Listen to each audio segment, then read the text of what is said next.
আসসালামু আলাইকুম। এই যে আজকে পাতিল ভরে খিচুড়ি রাঁধতেছি, ইফতারি। আজকে খাবো পাতলা খিচুড়ি, ধোয়ার জন্য দেখাই যায় না। আজকে টমেটো, বটবডি, সব সবজি মানে লাউ, তারপরে কি মটরশুঁটি সব মিলিয়ে, অনেক সবজি মিলিয়ে একটা সবজি খিচুড়ি রান্না করলাম। কারণ প্রতিদিন ইফতারি খেতে ভালো লাগে না, এক এক দিন এক একটা খাই। আর এইখানে পানি দাও,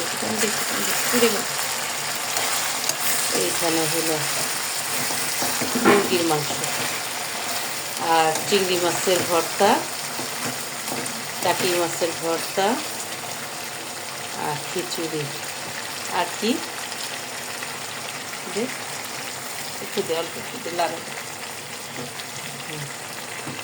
সব ধরনের মশলা মিলিয়ে মানে ভর্তা, সব ভর্তা, শুটকি ভর্তা, কালিজিরা ভর্তা, সব ভর্তা। আর হলো এটা কি পাতলা খিচুড়ি আছে, একদম এক হাড়ি রান্না করছি, বড় হাড়ি, সবাইরে দিব। একা একা খাওয়া যায় না কিছু রান্না করলে।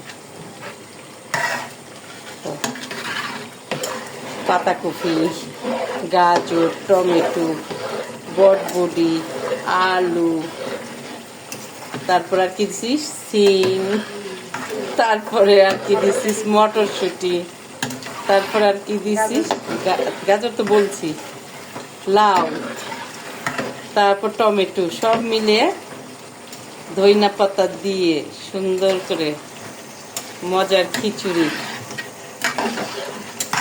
আমার কাছে পাতলা খিচুড়িটাই ভালো লাগে বেশি।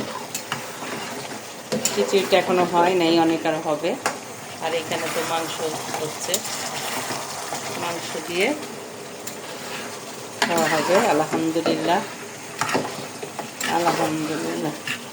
আজকের ইফতারির খাবার, একদিন বিরিয়ানি, একদিন পোলাও, একদিন প্রতিদিন ভাজা পোড়া খাইতে খাইতে অসুস্থ হয়ে যাচ্ছে, এই জন্য ভাজা পোড়া বাদ দিচ্ছি। এখন এইটা চলতেছে। কালকে হালিম টালিম খেলাম না, প্রতিদিন একটা রান্না করবো, একটা একটা খাবো। নিজের হাতের খাবারের মতো মজার জিনিস আর নাই। তো আল্লাহ হাফেজ, সবাই ভালো থাকেন, সুস্থ থাকেন।